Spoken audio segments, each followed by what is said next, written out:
Time for one more catch-up episode, and this time we're getting excited about the Rugby League World Cup in 2021, which is coming to Coventry. Welcome to the official Coventry Bears podcast. Welcome to Bear Necessities.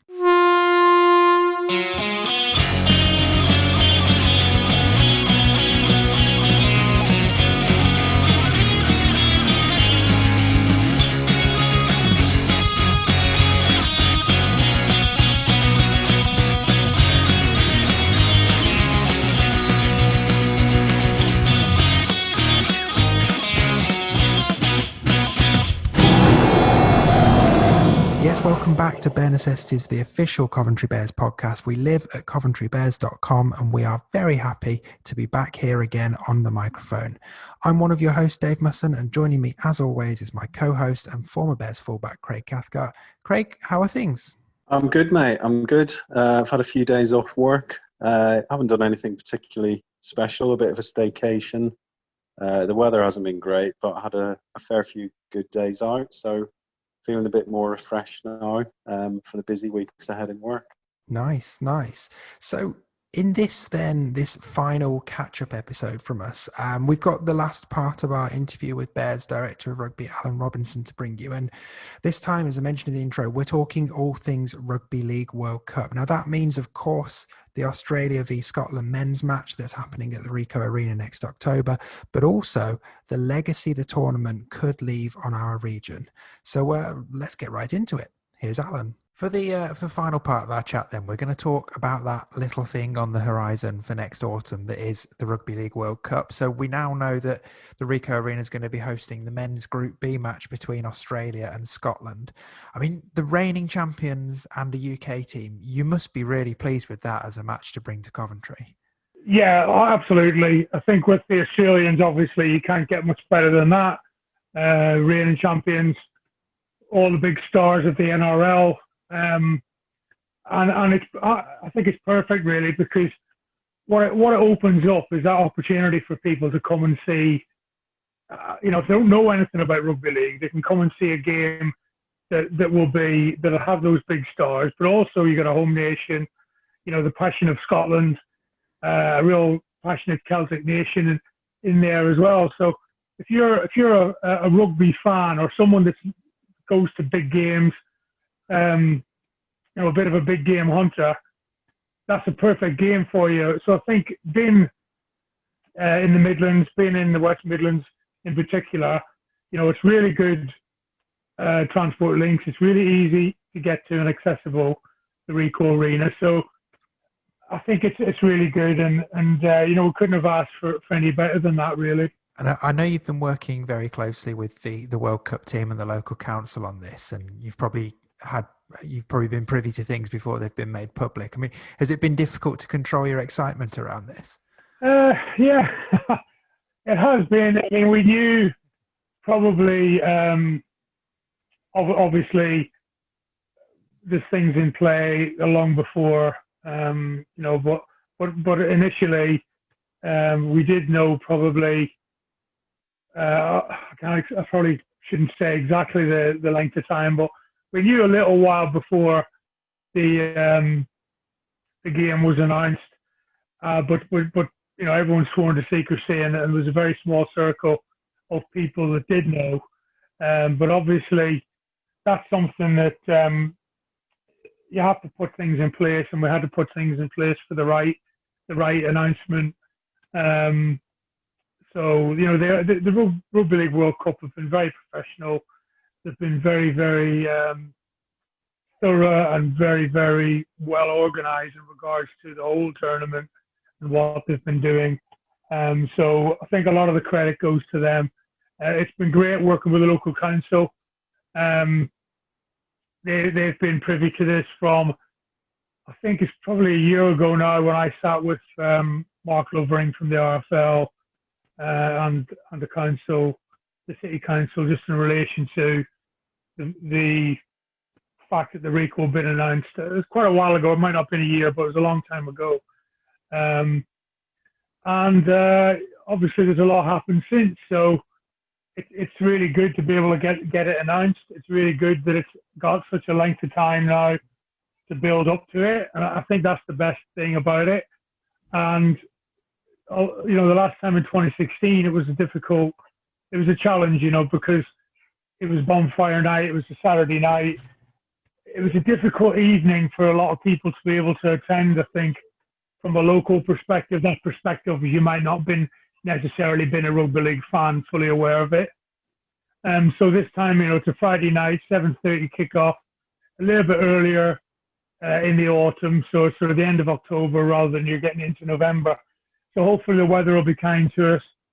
But yeah, really, it was obviously very exciting to know the teams just a little bit before it was officially announced. But you know, we're just got to make the most of it now. And how much involvement will the Bears be able to have on the day itself? I mean, will any Bears fans attending the game, are they going to notice a Bears presence there? Yeah, absolutely. I think I think there'll be opportunities to promote the club at the game. We did that at the 2016 Four Nations quite successfully, I thought. You know, we're working through those sorts of details at the minute, and I think there'll definitely be a presence. I think certainly a lot of fans have been very excited. A lot of our current season ticket holders have been talking about it. A lot of people have been talking about it online, and I think the fact that obviously, you know, it is Australia versus Scotland, it's brought a bit of attention too. So yeah, hopefully, you know, and because we've been part of the process, that's something I'm hoping to be able to maximise. And I think, you know, that's really, really critically important to what we're trying to do in regards to the legacy behind all of this. You know, we want to be able to carry that on. That brings me very neatly onto my question about the legacy, because obviously this game really offers that very real chance for rugby league to really make an impact in the area. And I know how happy you are that the club has been awarded just shy of £15,000 from the World Cup's Capital Grants Programme. I mean, that's absolutely massive.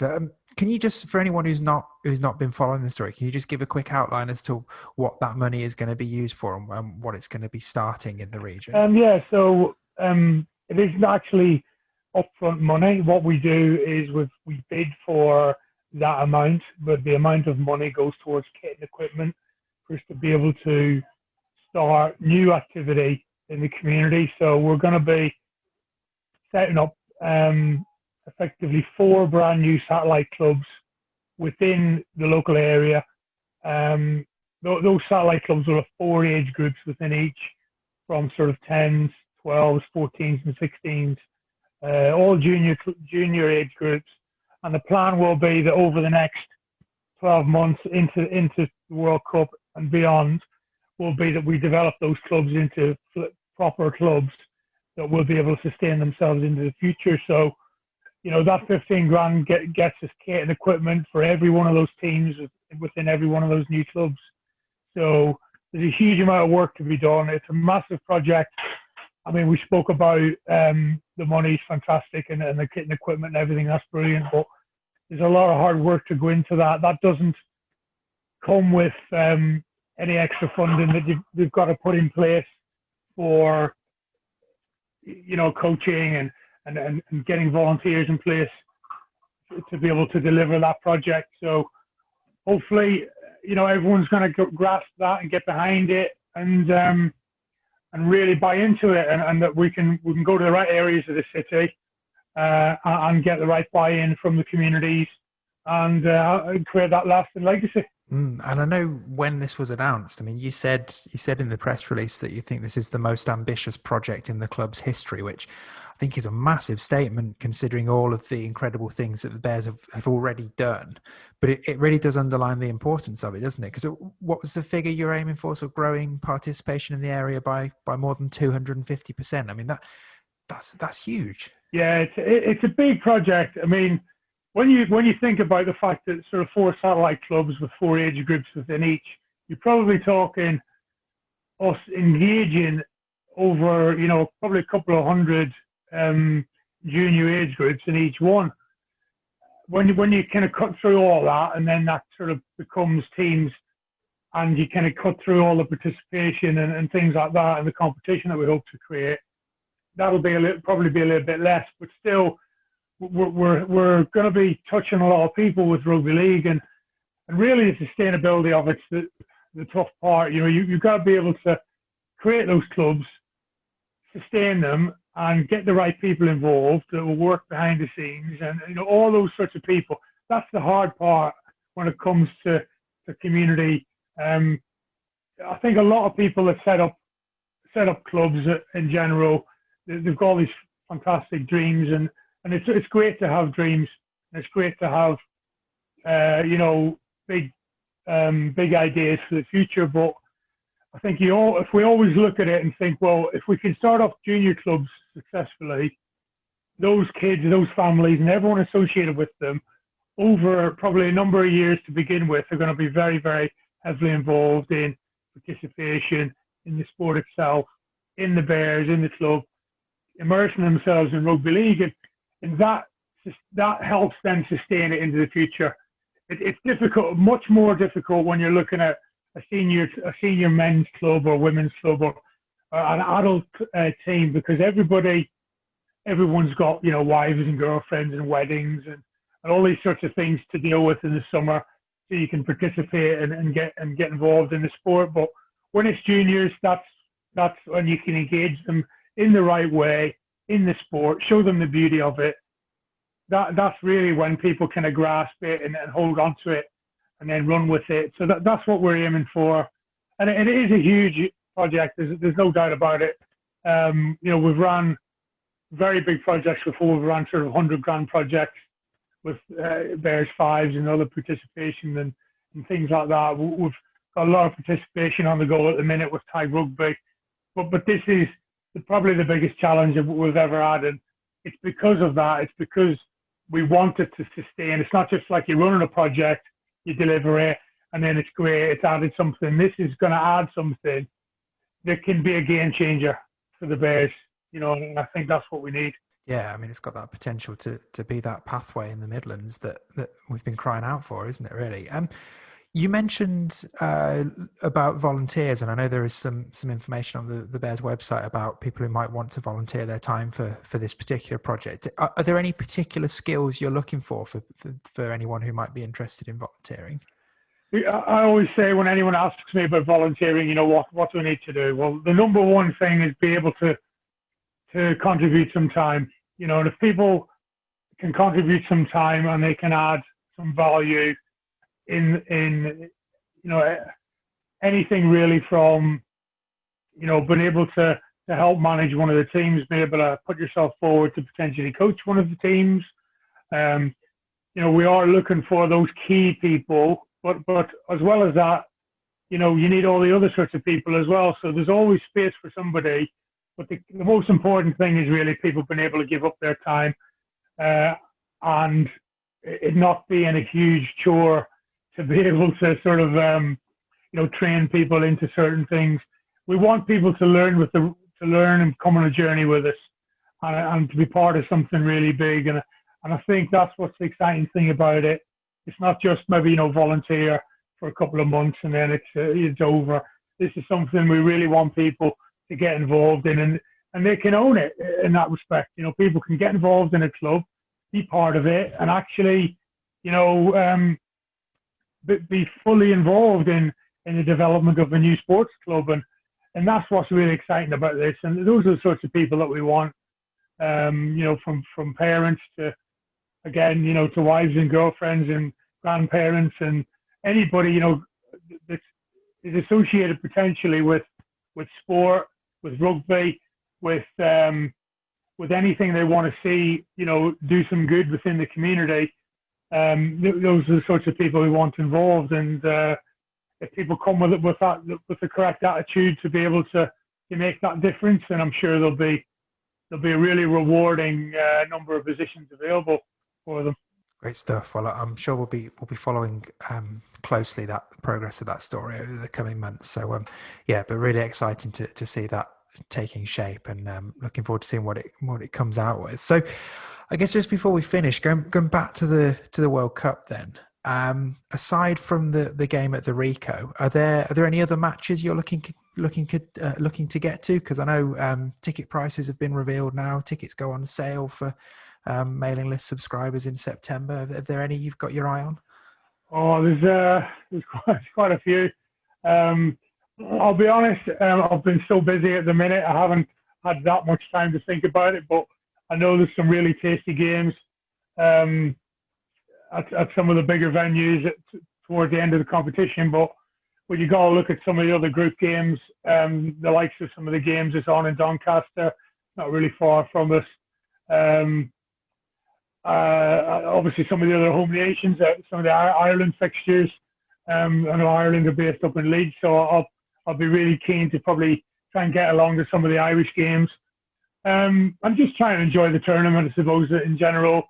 I was reminiscing a little bit about 2013 the other day, and I remember how well the USA did in that tournament, and I had some friends involved with the USA at the time, and I remember how well they did, and I think it was the Wiggles did a rendition of "Shock the World" for the USA Tomahawks back then. So I'm just hopeful that there's going to be some big shocks. There's going to be a lot of excitement. Some of the home nations can do really well, and obviously all eyes are on England being able to lift the trophy and really be competitive. So I just hope it's going to be really exciting. I think with what's involved with the women's game, with the wheelchair game as well, I think it's fantastic. And if all of it comes together, despite all the problems we've had in the world at the minute, then I think it'll be something really special. Yeah, definitely. Well, Alan, thank you so much for your time over the last few weeks, just getting us all caught up on everything rugby league and Bears related. I guess one last question to finish. I want you to sort of imagine yourself waking up on the 1st of January next year and thinking about 2021 in rugby league. What would be the top 3 things that you're most excited about next year? Oh wow, you put me on the spot. I think the first home game back for the boys and for the Bears and for the fans and for everyone associated with the club. The first time we could run back at the butts and the guys come out of the changing room and we can hear the music and Tim Griffiths' voice on the tannoy. I've just been able to be back on the field at home in Coventry, launch of the season again. It's got to be with the crowd, and I think that'll be the number one. Secondary to that, again, it's relation to the squad and the team. Last year was very difficult with sort of quite a long pre-season, and then we kind of got off to obviously a pretty tough start with two of the bigger clubs at the start of the year. So just really been able to give a good account of ourselves in the opening 6 weeks of the competition for League One. League One's going to be massively competitive. I'm really excited to see some of the newer players that we've signed. We're going to be announcing in the next few weeks. And I think we're going to open a few eyes with some of the players that we've signed and some of the names that we've announced. We're going to be announcing, sorry. So, I'm seeing some of those guys on the field, so seeing some of the newer signings and what they can do, and the guys that haven't really had a chance to show what they can do from last year. So seeing the players in action, I suppose would be the second, and the third, keeping our fingers crossed and being able to get over all of the scary stuff with COVID and the biosafety that's had to be put in place. Hopefully that can get to a position where people can enjoy the sport again, and we can all play the game and watch the game in a safe way, and then we can get through to the World Cup at the end of the year and have a fantastic sign off. And England or one of the home nations winning the World Cup would probably be the third part of the dream. So yeah, it's got a big opportunity to be such an exciting year with City of Culture and what's going on in Coventry, and we're just hopeful that the community and everything else will get behind a little bit of rugby league, and we have the opportunity to do that in a health and safe way. So So, if all that falls into place, I'll be a very happy man. Great stuff. Well, thank you, Alan. And look forward to speaking to you again soon. No problem. So huge thanks as always to Alan for his time. Craig, you and I have been excited about the World Cup for a while now, but it really does feel like we're starting the countdown now. I mean, let's get into that legacy grant stuff first. It's just really terrific news for the sport in this region, isn't it? It's going to be massive. Yeah, it's brilliant. I know that the Bears were hoping that they'd be awarded something. It is great that the World Cup is trying to build a legacy in different areas. I know that there's other clubs as well in the Midlands who've benefited, and some in London as well, along with a few clubs up north. But this legacy funding will go a long way to building a stronger footprint for rugby league in Coventry. I mean, over the last 20 years, there's been so many community activities within Coventry and the Midlands, really. But this, being able to set up 4 clubs, satellite clubs throughout the city, getting juniors playing rugby. I think in previous years, the Bears have done a lot of work with juniors. I think that they haven't been able to do it this year, but last year I think they had 70 kids come into training sessions. They've also run sort of summer camps in last summer and the summer before that. But actually, it's very hard when you have some juniors activities every summer to keep those kids moving through a system and building a pathway for them to the first team. But having 4 satellite clubs with different age groups and getting those kids interested in rugby league, first of all, getting them interested in playing for the Bears one day, getting them thinking about what the Bears means to the city, all that sort of stuff will be massive. And I think probably the biggest challenge the Bears juniors have had over the years is getting regular games.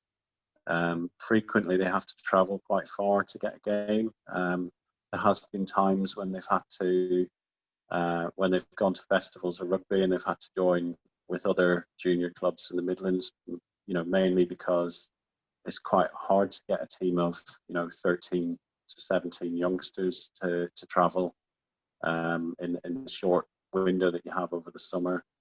And as I said, getting games against teams that are local and not having to travel far is difficult. It tends to be a festivals type thing where the kids go and play a few shortened games in a festival. But having 4 satellite clubs, all with the juniors, different age groups that can play each other on a regular basis. I'm not sure how it's all going to be set up, but I'd imagine some sort of round robin thing. That'll be brilliant, just to give them regular rugby. And of course, if you have 4 teams, you've got a large footprint, and you can funnel the best players into possibly, a juniors team which will play against opposition more from further away and further afield. So it's brilliant news, and there's a lot to come, I think, from this project. Yeah, and that pathway piece is really important as well, isn't it? I mean, we were sort of seeing the fruits of the labours of the Midlands Hurricanes.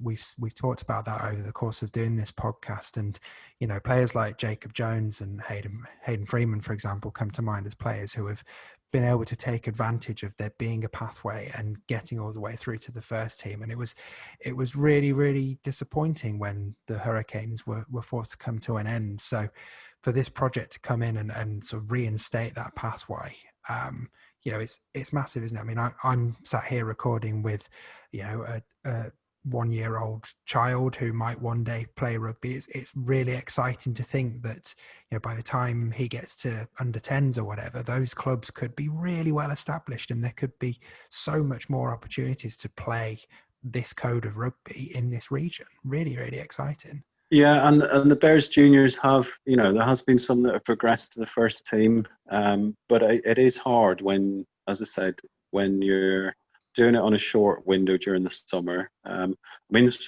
been some top players that come through the Bears juniors. I think Jacob Umaga, who plays for Wasps now, he played in the Bears juniors. but players like that need to be given an alternative. They need to be,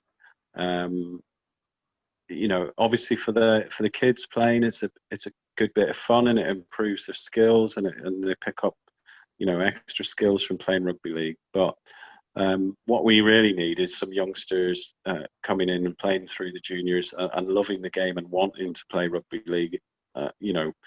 When they reach sort of 18, 19, they want to be moving into the first team, and they want to be playing regular open age rugby as well. And this would be a really good thing for Coventry Rugby League. From Midlands Rugby League, it's going to be fantastic.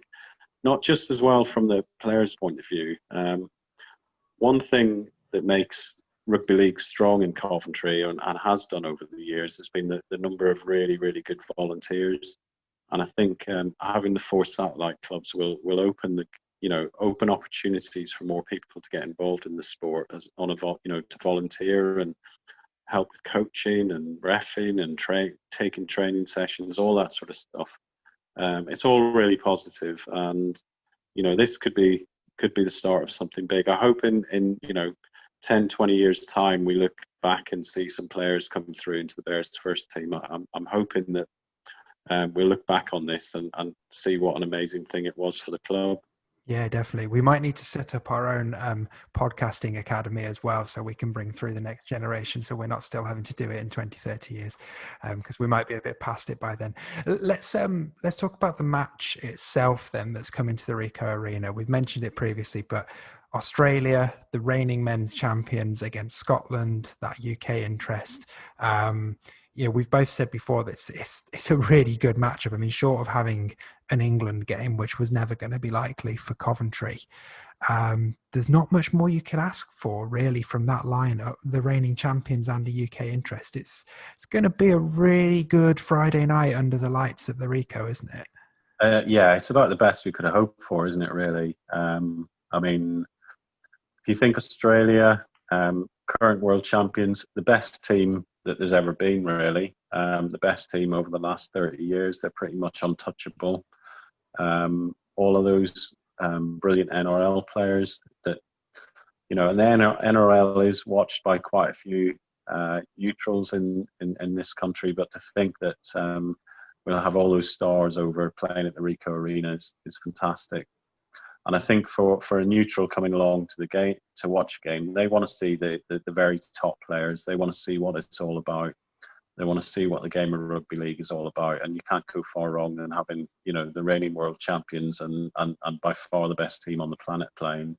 Yeah, absolutely. And then the plucky underdog being a bit, a British interest as well. There's probably going to be plenty of people in the region with, however tenuous, a Scottish connection, but it's often the British way to support whoever is playing Australia. So any excuse to shout for the Scotland team that night as well, I'm sure will be welcome. Yeah, I mean, there is a really big Scottish community in the Midlands. So I would imagine there'll be a fair few, Scots going along to the game to supporting the team, and they'll have a chance as well because Scotland manage for the big tournaments. They manage to raise a decent team. They've got a lot of talented players already in that lineup, and I'm sure they'll be checking the heritage of some players playing in Australia at the moment to try and improve that. But they'll have a decent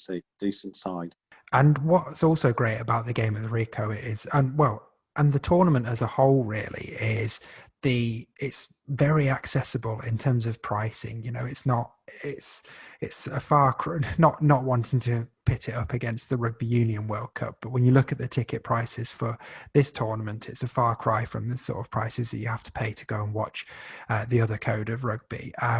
So I'm pretty confident that it's going to be a sellout at the Ricoh. And I know the tournament as a whole have set themselves a very high target of how many tickets they want to sell. But, we showed in this country in 2013 that there's an appetite for top class sport. So, I'm looking forward to seeing how many people turn up, and I think they're going to sell a bunch of tickets for all of the tournament. Have you had chance to have a look through the schedule yet? Have you started sort of working out how much you need to put in the piggy bank to get to all the matches you want to get to? Yeah, I mean, firstly on the ticket pricing, I think that some people have looked at it in two different ways. Some people have said, "Oh, the sport's underselling itself," but I don't agree with that. I think it's making it as accessible as it can to the majority of people in the country.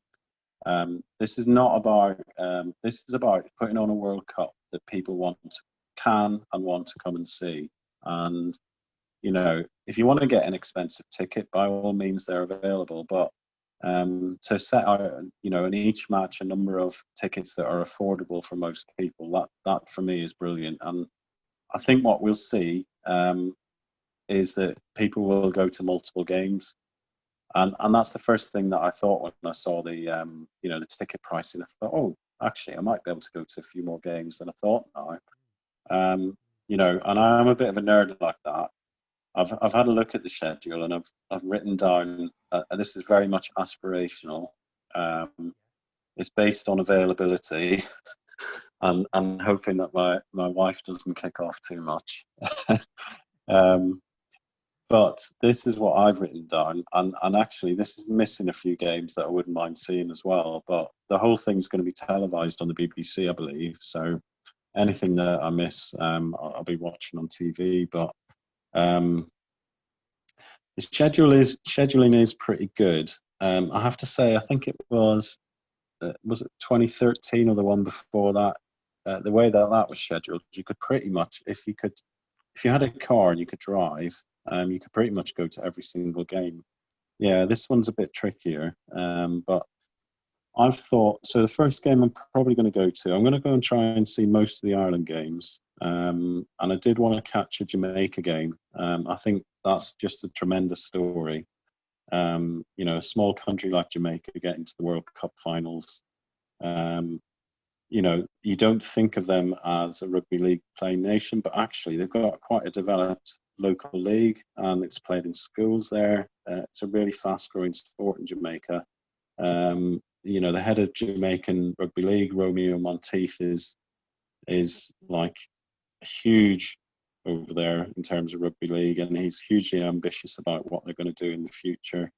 And so my first game, Jamaica versus Ireland. I mean, if someone had said to me a couple of years ago, you might go to a World Cup game and it would be Jamaica versus Ireland, I would not have believed it in a million years. But what a fantastic spectacle that'll be! It's at Headingley, and I hope there'll be a big crowd for it. I think there will be, and there'll be a huge Jamaican contingent in the crowd as well, I'm sure. So that's on the 24th. I'm thinking that might be, because I think that's a late kickoff, that might be a stopover in Leeds. And then on the way back on the Monday, stopping off in Doncaster to catch France versus Greece. That's, I think, a 2:30 kickoff. Again, the story about Greece is just phenomenal.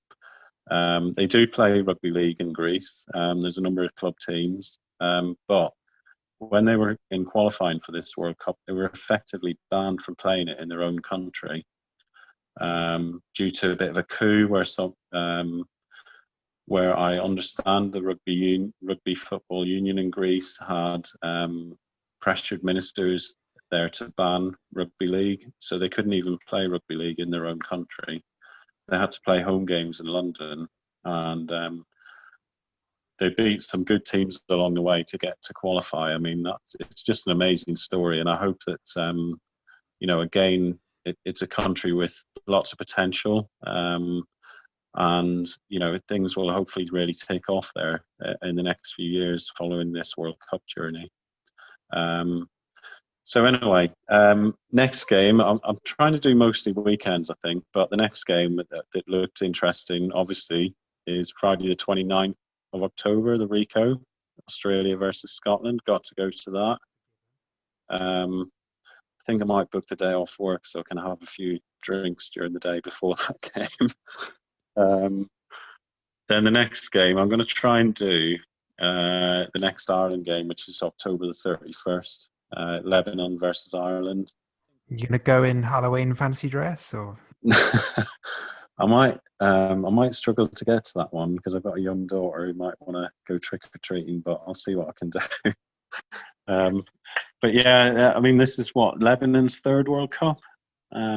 So they are, it's mostly heritage players that play for them, but they do pick some local players as well. I'm not sure of I'm not sure of the current situation in Lebanon, but they did have a local league set up there in Lebanon. And then, so the next game is another Ireland game. This is a big one, 5th November in Headingley, New Zealand against Ireland. That'll be a sellout without a doubt, and the atmosphere will just be fantastic. And actually, be tough for Ireland, but I think it'll be quite a close game. Next thing I'm thinking, 11th November, wheelchair rugby league in the. I fancy going to the Copper Box, which is, I think that's on a Thursday. But there's a double header. Yeah, double header, Spain versus Norway, which for me is actually one of the most interesting games of the whole World Cup. Two countries where, let's be honest, rugby league's not played a lot. But Norway making their debut in a Rugby League World Cup against another small nation in rugby league. That's going to be fantastic. And then afterwards is England versus Australia.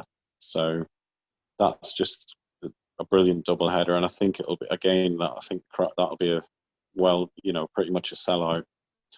I have to say, I had planned to go to a few women's games, but location-wise, they're quite difficult for if I'm trying to plan this as a bit of where the trips aren't too far, it's going to be difficult. But 13th of November is a double header at Anfield. Yeah, England versus Canada in the Women's Rugby League, and men's quarter-final. Don't know who that's going to be yet, but that looks like a good shout.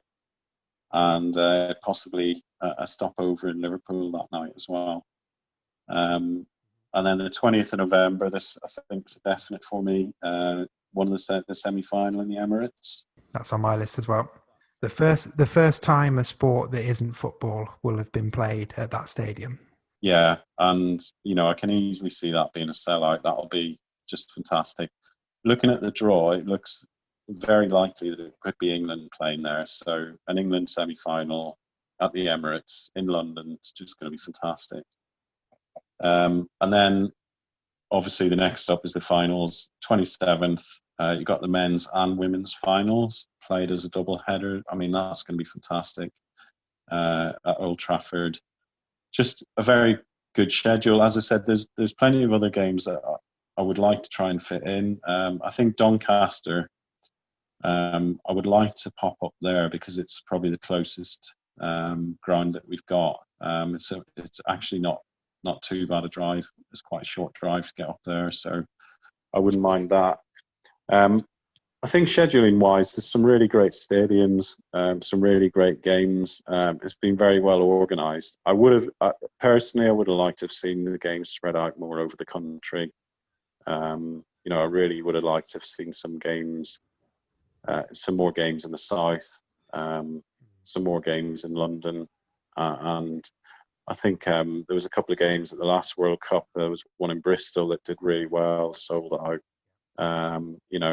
It's a bit of a shame that that's not happening, but equally, as I said, you can't argue with how well it's been organised so far, and how well everything is working so far. I think it's going to be a really successful World Cup, and I'm massively looking forward to it.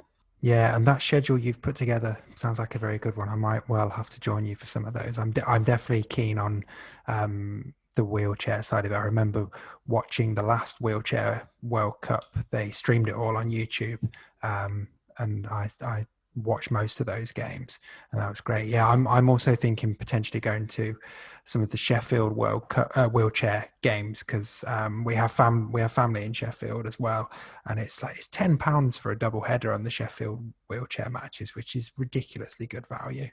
And then, like you, I'd love to go to the Copper Box. Definitely want to go to the game at Arsenal, and obviously the final. My dad and I went to the 2013 World Cup final at Old Trafford, and it was great. And yeah, the double header is it's just a no-brainer in terms of value for money and an event that you absolutely want to be part of. I think it's terrific that the women's and men's game are being given the same stage, the same stadium, the same date, the double header. So yeah, I'm like you. I think I'm really excited about the tournament, and fingers crossed no other events get in the way of it. I just love on the finals weekend, the double header for two home nations to be in both finals. I mean, let's face it, it's like, if the home nations, England are the most likely. But if there was if the England women's team and the England men's team were both in the finals, then it would just be crazy, and the atmosphere would be absolutely magical. Well, I was going to ask you actually, because that was one thing. The 2013 World Cup, that was the one where England were beaten in the last second in the semi-final by New Zealand, and the final was Australia-New Zealand, and should have been great, but actually Australia just completely battered New Zealand, and the match itself was a bit of a damp squib. I was going to ask you, I know it's way out yet, but who are you tipping for World Cup glory next year? Because I don't think it's too unreasonable to say with a straight face that England could win all three tournaments. And I know that's what they're aiming for, but it doesn't feel a million miles away. I think you've got to go with Australia. I think in the women's matches, I'm going to go for the Kiwis to win that. The wheelchair, I'm not totally sure, but I really think that the England men's team will win that. In fact, I'm pretty certain they'll win that. But there could be a surprise or two. It really wouldn't surprise me if someone like Norway or Spain put a great run together in the wheelchair tournament and did really well. And in the men's, you can't really see past Australia, but England have got a chance. I think Sean Wayne coming in will make a difference. He'll give them renewed I think he gives them a chance. Having a coach like him in charge gives England a chance. I mean, being honest, there's the top three is England, New Zealand, Australia, but obviously you've got Tonga there as well, who will on their day they can give anyone a game. And I think as well Fiji will be quite strong, and Samoa. So I think it's going to be one of the most open World Cups yet. I think there's 6-7 teams that can get into the semi-finals, and say there was an England-Australia semi-final at the Emirates. You'd back with a full house. You might back England to win that. So who knows? I think the men's tournament, as I said, it's Australia, isn't it? That are by far the favourites, but you never know. It'd be great to see England win it, and I say that as an Ireland fan. Well, yeah, obviously, yeah. Well, good stuff. Lots to get excited about. But yeah, good to be talking World Cup, and like I say, fingers crossed it can all go to plan, and be the tournament we all hope it's going to be. But for now, that does us for this episode, and that does us for this podcast for a few weeks at least. Hopefully you're all feeling caught up. We're going to be back later on in the autumn when we've got a few new signings to mull over, and I'm sure we'll probably reflect on the guys' charity bike ride from Hull to Coventry that is, of course, taking place on the first weekend of September. So if you're listening to this podcast as it comes out, it is this weekend. There will still be time for you to sponsor the guys, so definitely do that. But until then, stay safe. Don't forget to subscribe to this podcast, and of course, to quote Bill and Ted, just be excellent to each other. And Craig, great to get these episodes under our belt, and I will catch you soon when we can really start getting excited for the return of the Bears. Yeah, cheers, mate. Thank you.